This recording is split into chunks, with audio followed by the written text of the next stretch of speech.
Heredity and variations में हम लोगों ने मोनोहाइब्रिड क्रॉस के बारे में देखा। आज हम देखेंगे डायहाइब्रिड क्रॉस। तो सबसे पहले डायहाइब्रिड क्रॉस क्या होता है?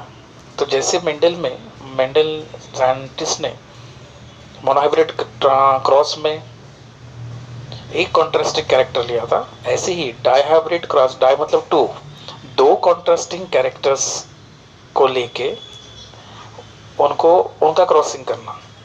ओके, इसी को ही डायहाइब्रिड क्रॉस कहा जाता है। ठीक है, तो ये डायहाइब्रिड क्रॉसिंग के लिए जो कॉन्ट्रास्टिंग कैरेक्टर जो मेंडल ने सिलेक्ट किए वो थे शेप ऑफ द सीड और दूसरा जो था कलर ऑफ द सीड। ठीक है, तो मतलब शेप ऑफ द सीड में डोमिनेंट कैरेक्टर्स कौन सा है? राउंड, और कलर ऑफ सीड येलो, तो इसलिए ये हुआ राउंड येलो डोमिनेंट कैरेक्टर्स। वैसे ही रिसेसिव में रिंकल और कलर ऑफ सीड जो है वो है ग्रीन, तो रिंकल ग्रीन, ये हुआ रिसेसिव कैरेक्टर्स। समझ रहे हो? ठीक है, तो यहाँ इस तरह से क्रॉसिंग किया गया दो कॉन्ट्रास्टिंग कैरेक्टर्स का, और फिर उसके हिसाब से ये क्रॉसिंग करने के बाद फिर उनके ऊपर स्टडी किया गया और फिर कंक्लूजन पर पता मिला जिसमें फिनोटाइप रेशो और जीनोटाइप रेशो की स्टडी की गई। तो यहाँ हम देखते हैं कि पेज नंबर, अब देखोगे कि 187 में काफ़ी अच्छा चार्ट दिया जो जिससे हम इजीली एक्सप्लेन कर सकते हैं। तो वहाँ देखो कि पेरेंट के रूप में कौन थे? तो पेरेंट्स के रूप में जिसे हम P1 जनरेशन करेंगे, दो पेरेंट्स कौन से थे?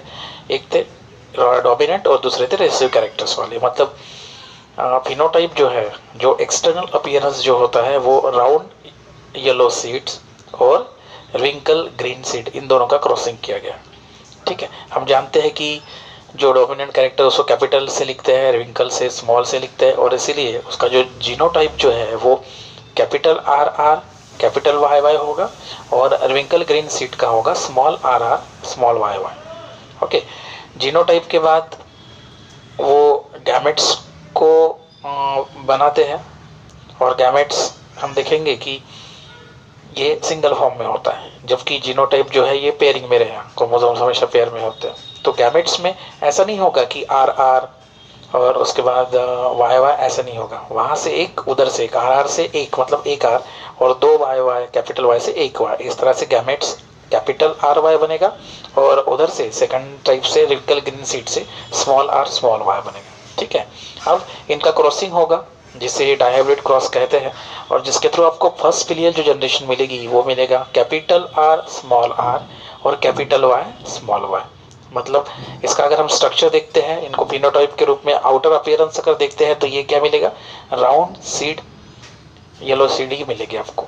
ठीक है, देखने में ये जो पेरेंटल जनरेशन के जो एक जो पेरेंट था जिसे डोमिनेंट कैरेक्टर्स था, ऐसे ही डोमिनेंट कैरेक्टर्स आपको F1 जनरेशन में मिला, लेकिन अगर हम फिनोटाइप की बात करते हैं तो उस समय जो आपको F1 जनरेशन में मिला वो मिक्स टाइप का मिला।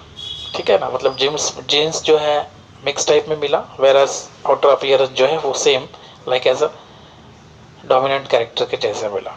अब ये जो है फर्स्ट फिलियल जनरेशन को हम आगे सेकंड फिलियल जनरेशन देखेंगे कि क्रॉसिंग करने के बाद क्या होता है।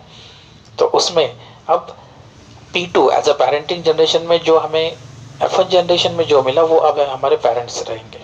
ठीक है, तो capital R small are capital Y small Y, इस तरह से दोनों पेरेंट्स रहेंगे। मतलब फिनोटाइप में अगर बोलना है हमें तो राउंड येलो सीड्स वाले दोनों रहेंगे।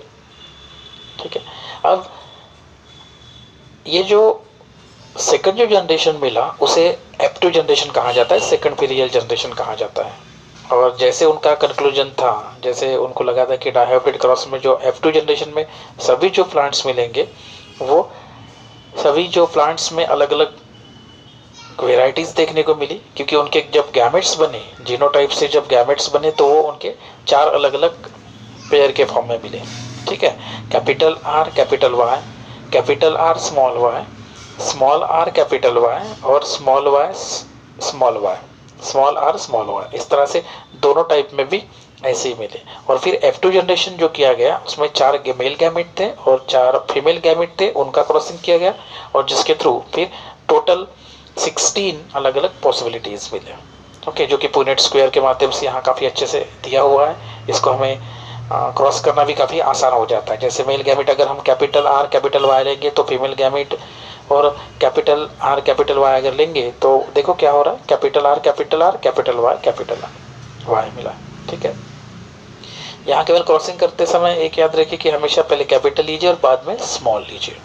ओके, तो इसको जब हम देखते हैं तो फिर हम एक बार ये क्रॉसिंग होने के बाद जब हम फिनोटाइप रेशियो और जीनोटाइप रेशियो जब निकालते हैं तो उस समय फिनोटाइप मतलब आउटर अपीयरेंस जो है, एक्सटर्नल अपीयरेंस जो है, उसमें राउंड येलो जो है, ओके, वो टोटल 9 देखने को मिलते हैं। रिंकल येलो जो है वो 3 देखने को मिलते हैं। राउंड ग्रीन जो है वो 3 मिलेंगे और रिंकल ग्रीन जो है वो 1 मिलेंगे। मतलब 9:3:3:1 इस तरह से वो रेशो हमें देखने को मिलता है। वेयर अगर हम उनके जीनोटाइप की रेशो अगर बात करें, जीनोटाइप मतलब जीन्स जो है उसके बारे में अगर बात करें तो उनका अगर हम रेशो देखते हैं तो टोटल अलग अलग जो कॉम्बिनेशन है उसमें कैपिटल आर कैपिटल वाई जो है ये 1, capital R capital Y small r 1, capital R small y 2, capital R small r capital Y 2, capital R capital Y small y 4, capital R small r 2, small r capital Y 2, small r capital Y 1 और capital small r small y 1। तो that means ये 1:1:2:2:4:2:2:1:1 इस तरह से ये ratio आपको मिलेगा, है ना। तो ऐसा याद रखिए, काफ़ी आसान हो जाएगा लिखते समय जो है कि 1:1:2 इधर से 1:1 2 बार, फिर 2:2 2 बार, फिर से 4, फिर से 2:2 2 बार, फिर से 1:1 2 बार, 1:1:2:2 4 2:2 1:1 इस तरह से याद रखिए तो काफ़ी आसान हो जाएगा। ओके, तो यहाँ हमें देखते समय जो भी है फिनोटाइप रेशियो में मिलते समय राउंड येलो सीड्स मिला है, क्योंकि हमेशा रिसेसिव और डोमिनेंट कैरेक्टर पे डोमिनेंट कैरेक्टर्स ही आपको फर्स्ट जनरेशन में देखने को मिलता है। समझ रहा हूँ? तो ये जो एक्टिविटी है मेंडल्स ने की और जिसके थ्रू मोनोहाइब्रिड क्रॉस और डाइहाइब्रिड क्रॉस ये दोनों को स्टडी किया। कई बार आप लोगों को दोनों के बीच में डिफरेंस लिखने को आ सकता है, तो बिल्कुल सिंपल है। याद रखिए कि वहाँ सिंगल कॉन्ट्रास्टिंग कैरेक्टर को स्टडी किया जाता है, वहाँ 2 पेयर कॉन्ट्रास्टिंग के कैरेक्टर को स्टडी किया जाता है। यहाँ उसका जो रेशियो है वो जीनोटाइप रेशियो मोनोहाइब्रिड का वो लिखिए, वहाँ जीनोटाइप रेशियो डाइहाइब्रिड में क्या होता है वो लिखिए, है ना। फिनोटाइप रेशियो दोनों में, मोनोटाइप और मतलब मोनोहाइब्रिड और डाइहाइब्रिड में क्या होगा वो लिखने। तो इजीली 3 पॉइंट्स तो हम इजीली उसको निकाल सकते हैं। नेक्स्ट जो है that is the genetic disorders, वो देखेंगे। जेनेटिक डिसऑर्डर्स क्या होता है, ये लाइक एज अ डिसीज है, हम बोल सकते हैं कि जो जीन्स के माध्यम से होता है। नॉट ओनली जीन्स, जो क्रोमोसोम्स हैं, क्रोमोसोम्स और जीन्स इनके अनबैलेंसिंग के कारण जो डिसीज होते हैं जिसे हम कहते हैं जेनेटिक डिसऑर्डर्स। क्रोमोसोम्स में क्या होता है, नंबर ऑफ क्रोमोसोम्स में जो कमियां हैं, मतलब एक तो नंबर ऑफ क्रोमोसोम्स बढ़ेंगे, क्रोमोसोम्स की जो संख्या है वो बढ़ेगी या फिर कम हो जाएगी, या फिर क्रोमोसोम्स की जो पोजीशन है वो इंटरचेंज हो जाएगी, क्रोमोसोम्स की जो प्लेसमेंट जो थी वो नष्ट हो जाएगी। तो ये अलग अलग प्रॉब्लम्स हो सकते हैं जिसके थ्रू ये जेनेटिक डिसऑर्डर्स हो सकता है। आप लोगों ने क्लिप देखा होगा, कई बार कई लोगों के होंठ जो ऐसे फटे होते हैं बीच में से, अल्बिनिज्म सुना होगा या फिर एनीमिया वगैरह डिसीज सुना होगा। तो ये सब जेनेटिक डिसऑर्डर्स है। ह्यूमन बीइंग के अंदर स्टूडेंट टोटल जो क्रोमोसोम्स होते हैं ये 46 क्रोमोसोम्स होते हैं, ठीक है। हम लोगों ने इसके पहले मैंने बताया था, और ये क्रोमोसोम्स हमेशा पेयरिंग में रहेंगे। मतलब 46 है तो कितने हुए 23 पेयर्स। ये 23 पेयर्स में भी 22 जो पेयर्स है उनको ऑटोसोम्स कहा जाता है, उनका अलग एक फंक्शन होता है। और एक जो पेयर्स है उन्हें ऑलोसोम्स मतलब सेक्स क्रोमोसोम्स की वो पेयर है, और वही क्रोमोसोम्स की पेयर डिटरमाइन करती है बॉयज या फिर गर्ल्स को। ओके, तो क्रोमोसोम्स वुमन में हम अगर रिप्रेजेंट करते हैं तो 44 प्लस XX, क्योंकि XX क्रोमोसोम्स वहाँ होते हैं, और मेन में जो 44 तो क्रोमोसोम्स रहेंगे जो कि ऑटोसोम्स है, और एक जो पेयर है जो सेक्स क्रोमोसोम्स की उसमें X और Y इस तरह से वो क्रोमोसोम्स रहेंगे। तो याद रखिए XX जो है वो फीमेल और XY जो है वो मेल में रहेंगे। इस तरह से वो फॉर्मेशन रहेगा। उनको ये जो क्रोमोसोम्स है उनका शेप जो है, साइज है, वो एक अलग अलग होता है। सभी पेयरिंग में उनको नंबरिंग दिए जाते हैं। जैसे आप देखोगे 16.8 में एक क्रोमोसोमल चार्ट है जिसमें नंबर भी दिया हुआ है। मेंडल्स ने ये एक्सपेरिमेंट के माध्यम से बताया था कि जीन्स होता है, जीन्स में उन्हें दो अलग अलग टाइप बताए थे, डोमिनेंट और रिसेसिव, है ना। और हमेशा डोमिनेंट जो कैरेक्टर्स है, जीन्स जो है वो फर्स्ट जनरेशन में हमें दिखता है, ये हमने देखा। तो इससे रिगार्डिंग जो भी डिसीज़ है उसके बारे में हम नेक्स्ट क्लास में बात करेंगे। आज के लिए इतना ही।